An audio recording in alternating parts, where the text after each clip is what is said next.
Selamat pagi Bapak dan Ibu, saudara-saudari sekalian.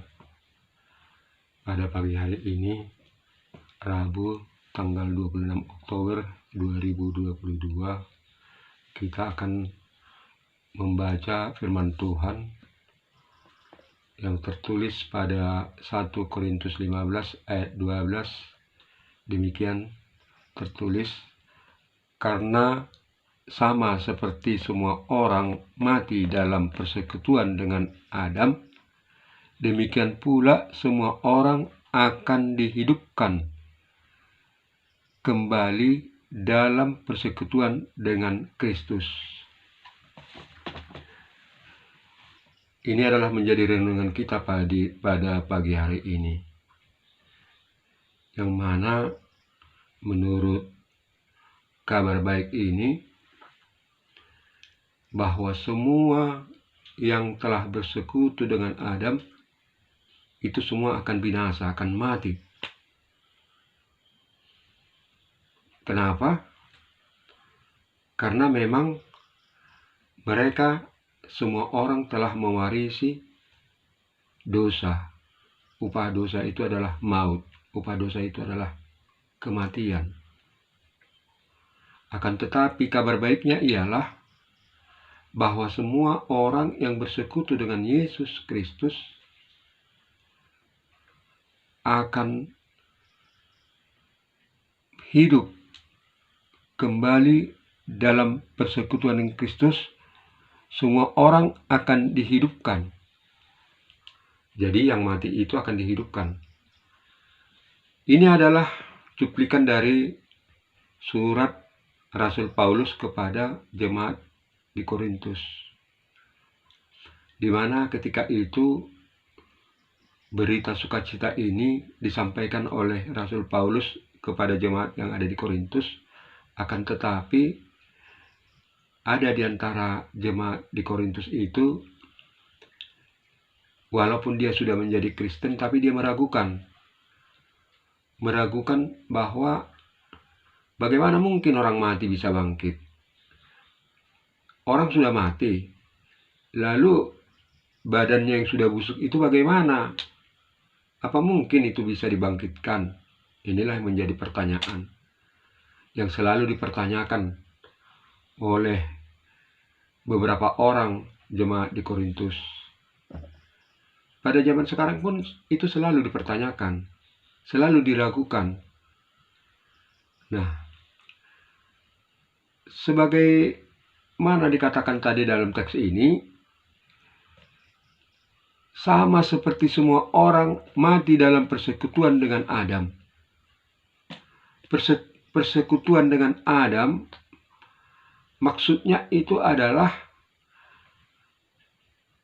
kebersamaan dengan Adam. Bagaimana sifat-sifat Adam, itulah yang diikuti oleh manusia-manusia. Kalau Adam itu berdosa, manusia-manusia lainnya itu ikut berdosa. Itu namanya bersekutu, bersama-sama. Itulah namanya bersekutu. Jadi orang-orang yang bersama-sama dengan Adam itu akan mengalami kematian. Di sisi lain, bahwa semua orang akan dihidupkan kembali dalam persekutuan dengan Kristus.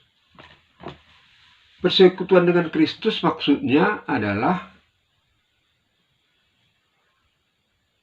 orang-orang yang mau bersama-sama dengan Yesus Kristus. Yesus Kristus itu adalah datangnya dari surga. Perbedaannya dengan Adam, Adam itu terbuat dari debu tanah. Yesus itu dari firman Allah yang menjadi manusia. Jadi ada perbedaan dan ada persamaannya. Sama-sama manusia. Tapi Adam terbuat dari debu tanah, Yesus adalah firman Allah. Adam terbuat dari dunia ini, Yesus turun dari sorga. Disinilah letak keadilan Allah itu, letak kemahakuasaan Allah itu, bahwa dunia ini dengan sorga ada perbandingannya. Perbandingannya, yang dari dunia ini akan lenyap, yang dari sorga itu akan abadi, kekal. Kembali tadi kepada bersekutu dengan Yesus Kristus. Supaya dapat bersekutu dengan Yesus Kristus, kita yang dari dunia ini supaya dapat bersekutu dengan Kristus, harus lahir kembali. Kita manusia kan telah dilahirkan dari benih yang berasal dari duniawi, yang berasal dari dunia. Supaya kita bisa lahir dari benih yang berasal dari sorga, maka harus dilahirkan kembali. Yang lahir dari daging dan darah adalah daging dan darah. Yang lahir dari surga adalah datangnya dari Allah. Jadi harus dilahirkan kembali dari Allah, yaitu dengan adanya pembaptisan, permandian kudus. Dilahirkan, dibaptiskan di dalam nama Allah dan Bapa dan Roh Kudus. Itu lahir kembali namanya. Menerima apa yang dari Allah, apa yang dari Yesus Kristus, apa yang dari Roh Kudus, itu diterima. Itulah lahir kembali. Nah, orang yang sudah lahir kembali, tentu saja sifat-sifat dan perilakunya akan sama dengan yang melahirkannya. Karena yang melahirkannya adalah Allah di dalam Yesus Kristus dan persekutuan dengan Roh Kudus, maka sifat-sifatnya itu harus sama dengan sifat-sifat Allah itu. Kita sudah tahu bagaimana sifat-sifat atau perilaku daripada Allah itu jelas tergambar dari sifat-sifat Tuhan Yesus Kristus semasa hidupnya di dalam dunia. Sifat perilaku dan perbuatan-perbuatan Yesus Kristus itu sudah nyata sesuai dengan ajaran-ajaran yang dilakukannya. Yesus Kristus, kita tahu, mempunyai sifat yang maha pengasih dan penyayang. Dia sangat mengasihi umat manusia. Itu makanya dia mau atau rela berkorban sampai mati di kayu salib untuk menebus dosa manusia.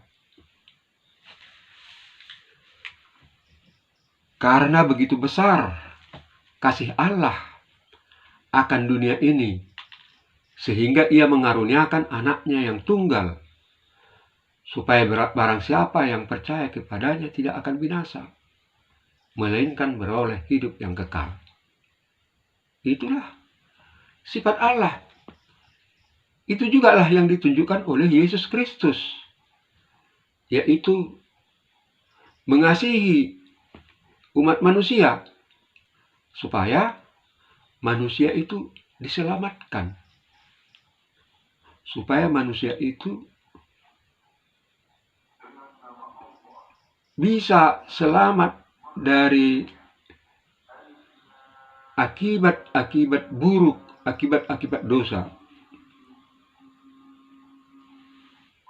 Makanya Tuhan Yesus selama hidupnya dan juga dengan pengajarannya,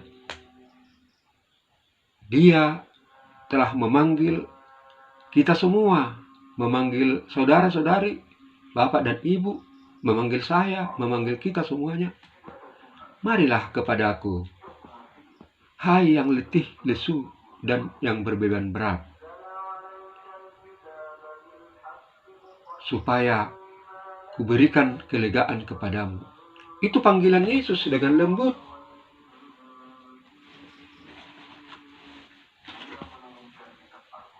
Kembali kepada diri kita masing-masing lah. Apakah kita mau mendengarkan panggilan itu? Atau kita tidak mau mendengarkannya? Itu kembali kepada kita masing-masing lah. Inilah yang perlu kita renungkan. Kalau Adam dan seluruh keturunannya yang serupa segambar dengan Adam, manusia yang pertama itu, ya upahnya adalah kematian. Mati kekal. Karena sifat-sifat Adam itu sungguh luar biasa. Ketika Adam menerima satu perintah, hanya satu perintah, jangan engkau memakan buah pohon yang ada di tengah taman itu. Bila engkau memakannya, maka engkau akan mati. Hanya satu perintah pada waktu itu, belum ada perintah yang lain-lain. Jangan membunuh, jangan mencuri, jangan berzina dan sebagainya, belum ada itu. Hanya satu perintah. Satu-satunya perintah Tuhan pada waktu itu. Namun karena sifat manusia itu, sifat Adam itu yang turun kepada kita, hanya satu perintah bisa dilanggar. Padahal ketika itu buah-buah pohon yang ada di taman itu sungguh sangat banyak. Banyak sekali buah-buahan di tengah taman itu. Tapi hanya satu buah yang dilarang jangan kau makan. Itu dilanggar. Konon lagi manusia zaman sekarang, kita ini, bukan hanya ratusan, ribuan peraturan yang kita terima pada saat ini. Peraturan dari Tuhan yang tertulis di dalam kitab suci. Belum lagi peraturan yang bersifat mengikat dalam dunia ini seperti undang-undang daripada negara, peraturan-peraturan pemerintah, belum lagi peraturan persahutan, belum lagi peraturan adat. Apakah sanggup kita melakukan itu semua?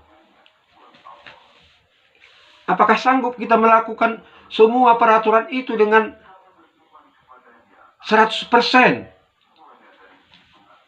Tidak ada yang sanggup melakukan semua peraturan itu. Tidak ada. Hanya peraturan tentang pajak saja pun sudah dilanggar.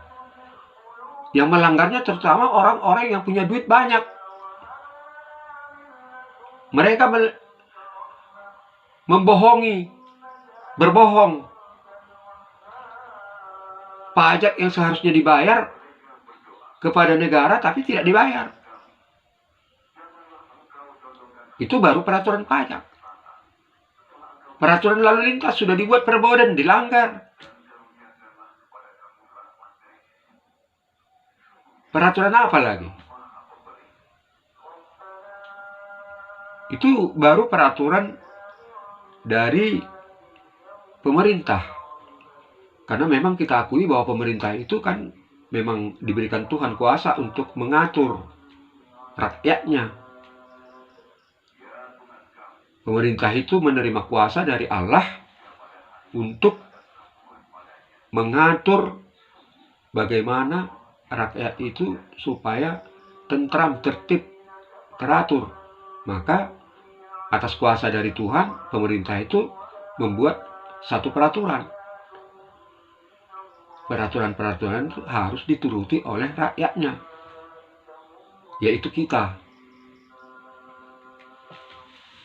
Nah, Bapak dan Ibu saudara sekalian, banyaknya peraturan itu.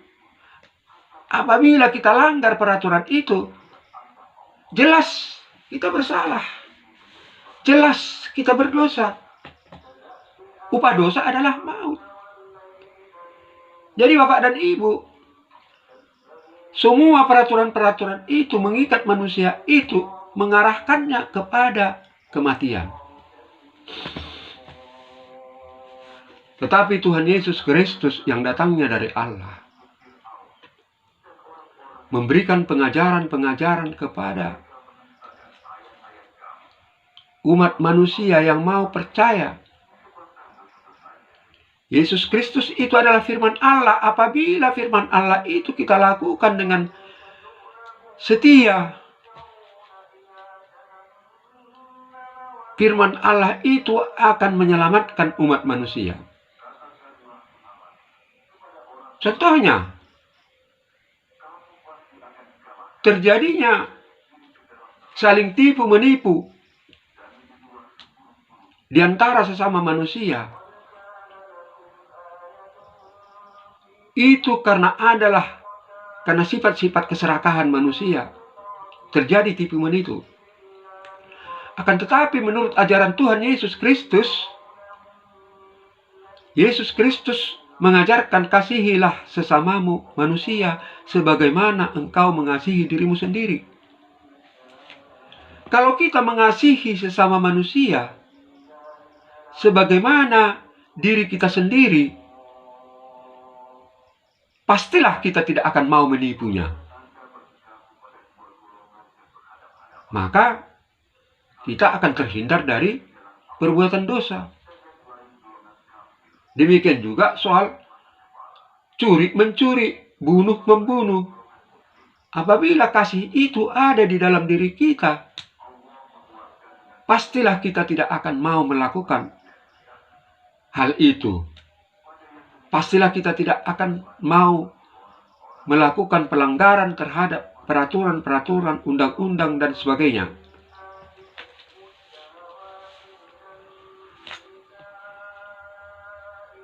Bapak dan Ibu sekalian, bagaimanakah kita supaya dapat melakukan seperti yang diajarkan oleh Tuhan Yesus Kristus kepada kita? Apakah kita dapat melakukan itu dari kekuatan kita sendiri? Kalau menurut keyakinan saya sebagai seorang Kristen, karena memang manusia ini adalah pada dasarnya adalah jahat. Sudah diwariskan itu dari nenek moyang sebagai orang yang berdosa, jahat. Maka manusia itu akan berusaha menjadi baik, itu akan sulit adanya. Sulit. Karena manusia itu masih dikuasai oleh nafsu. Maka supaya kita bisa menjadi orang yang baik, kita harus menerima Yesus Kristus sebagai Tuhan dan Juru Selamat kita. Dan Roh Kudus yang bekerja di dalam diri kita. Roh Kudus. Roh Kudus itu adalah Roh Allah sendiri. Roh Allah sendiri akan turun ke dalam hati dan pikiran kita, ke dalam hidup kita. Roh Kudus itulah yang bekerja di dalam kita, sehingga kita menjadi manusia yang telah lahir kembali, menjadi manusia baru.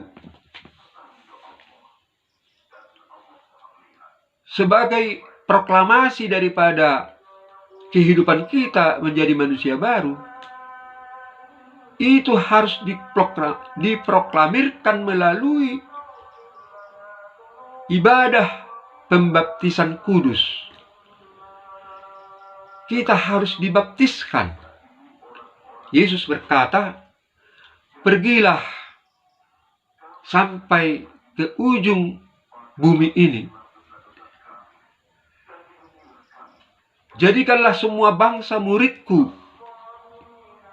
Baptislah mereka di dalam nama Allah dan Putra dan Roh Kudus.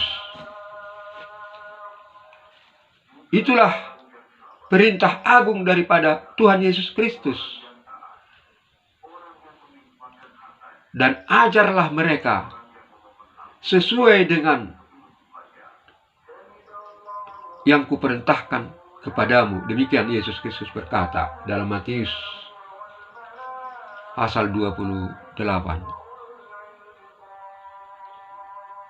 Pasal 20 atau pasal 28 itu saya sudah lupa ingat. Akan saya bacakan buat kita Matius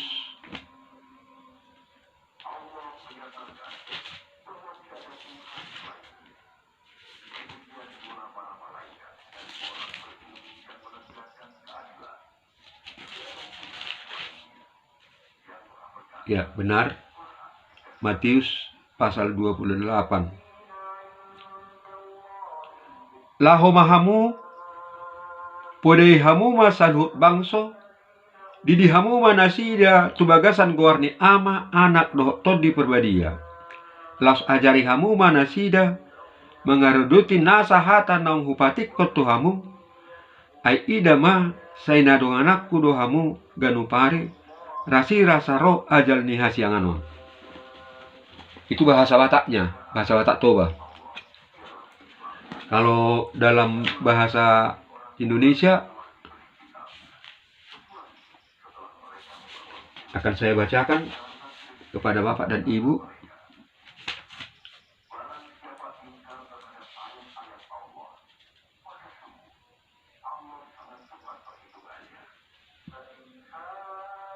Demikian akan saya bacakan.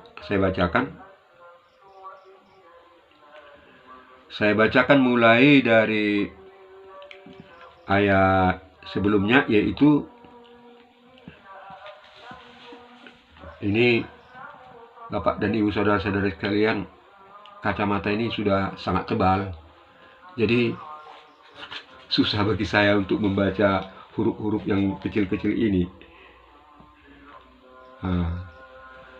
Saya bacakan Matius pasal 28 mulai dari ayat 18 saja. Kalau tadi itu saya bacakan mulai dari ayat 19, ini saya bacakan mulai dari ayat 18. Yesus mendekati mereka dan berkata, mereka di sini adalah terutama murid-murid Yesus dan juga para pengikut-pengikutnya yang lain. Lebih kurang 500 orang ketika Yesus mengatakan ini di satu bukit. Dia berkata, Yesus mendekati mereka dan berkata, kepadaku telah diberikan segala kuasa di sorga dan di bumi. Nah ini. Karena itu, pergilah, jadikanlah semua bangsa muridku, dan baptislah mereka dalam nama Bapa dan Anak dan Roh Kudus, dan ajarlah mereka melakukan segala sesuatu yang telah kuperintahkan kepadamu. Dan ketahuilah, aku menyertai kamu senantiasa sampai kepada akhir zaman. Ini perintah agung daripada Tuhan Yesus. ketika dia hendak beranjak dari bumi ini menuju surga, dia naik ke surga disaksikan oleh lebih kurang 500 orang pengikut-pengikutnya. Perintahnya ialah, pergilah, jadikanlah semua bangsa muridku. Ajarlah mereka melakukan segala yang kuperintahkan kepadamu. Ketahuilah bahwa aku akan menyertaimu sampai ke akhir zaman. Jadi, sampai sekarang ini, bagi yang percaya, kita disertai oleh Tuhan Yesus Kristus. Tentu yang menyertai kita itu melalui Roh Kudus. Roh Kuduslah yang membimbing kita. Roh Kuduslah yang ada di hati kita. Jika kita hendak melakukan sesuatu, Roh Kudus akan berbicara melalui hati sanubari kita itu. Kembali kita kepada nats dasar daripada renungan ini ialah yang tertulis 1 Korintus 15 ayat 22. Karena sama seperti semua orang mati dalam persekutuan dengan Adam, demikian pula semua orang akan dihidupkan kembali dalam persekutuan dengan Kristus. Barangkali saya tidak salah kalau saya katakan semua orang akan menginginkan kehidupan yang kekal.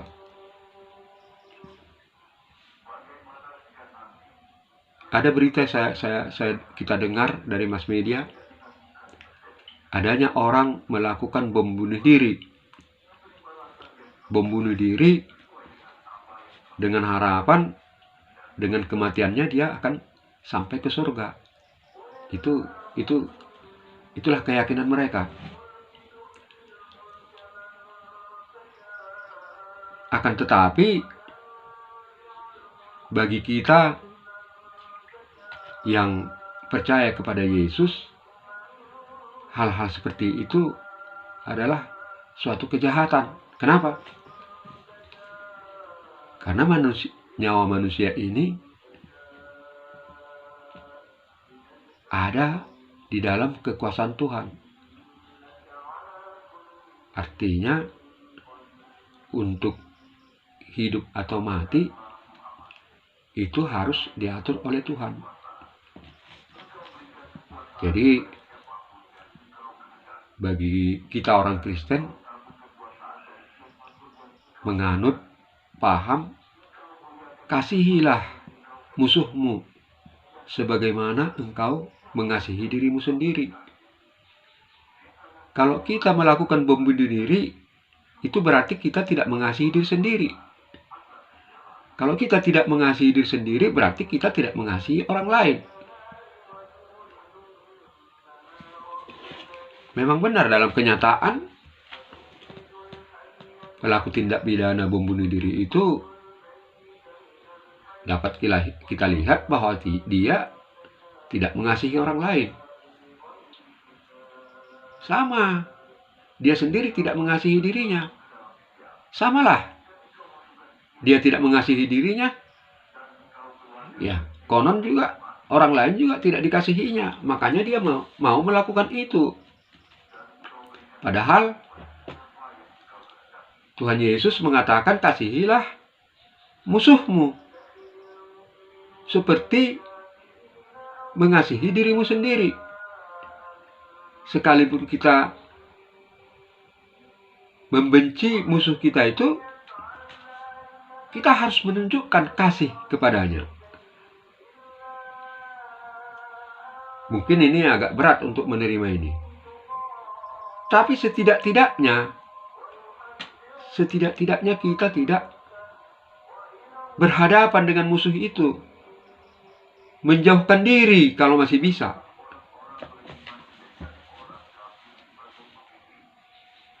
Nah, itulah. Kadang-kadang di dalam media sosial juga bisa terjadi bermusuhan. Orang yang tidak pernah kenal bertemu dalam dunia maya, melalui Facebook, chattingan, dan sebagainya, ada yang tersinggung karena saling menghujat. Misalnya agama yang satu menghujat agama yang lain, tentu tersinggung. Lama-kelamaan terjadi perdebatan yang saling menjatuhkan. Itu yang terjadi, kita lihat. Dan itu termasuk dapat dikategorikan permusuhan. Kelompok A memusuhi kelompok B. Karena beda keyakinan, beda pendapat. Sehingga mereka saling bermusuhan. Nah, bagaimana caranya kita untuk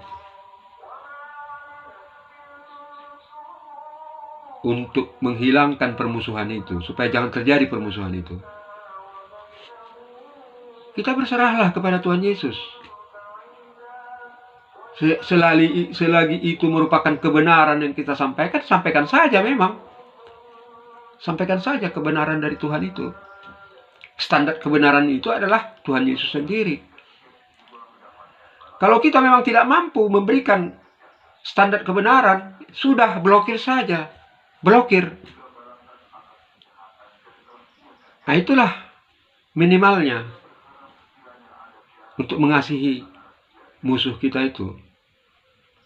Minimal kita menghindar, blokir, udah. Itu kata-kata dari saya, pendapat dari saya pribadi. Kita memang sangat prihatin melihat perdebatan-perdebatan di media sosial.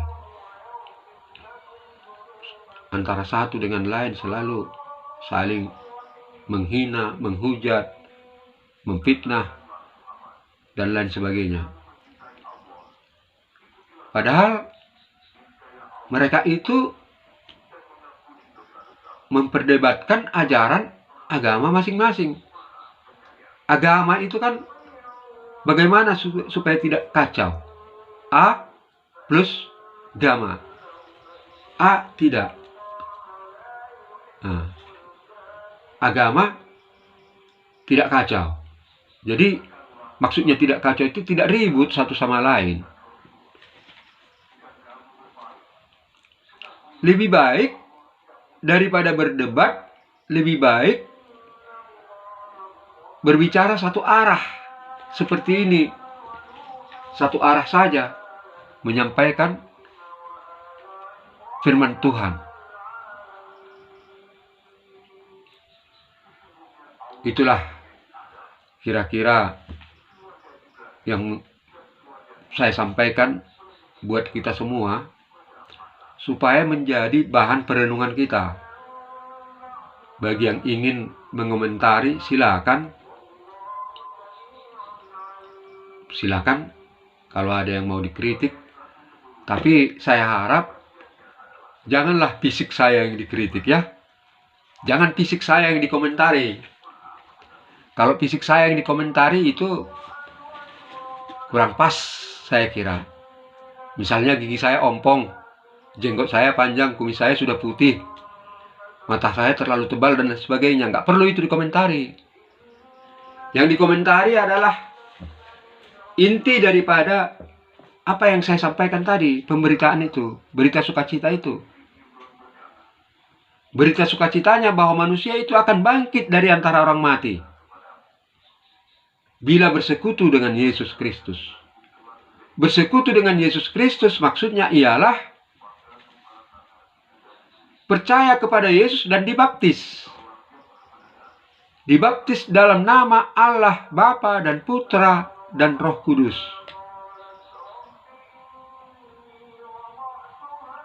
Sekaligus apabila sudah dibaptis berarti telah lahir kembali.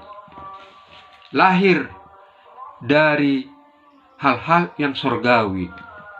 Hal-hal yang surgawi itu adalah mengasihi sesama manusia dan mengasihi Tuhan Allah.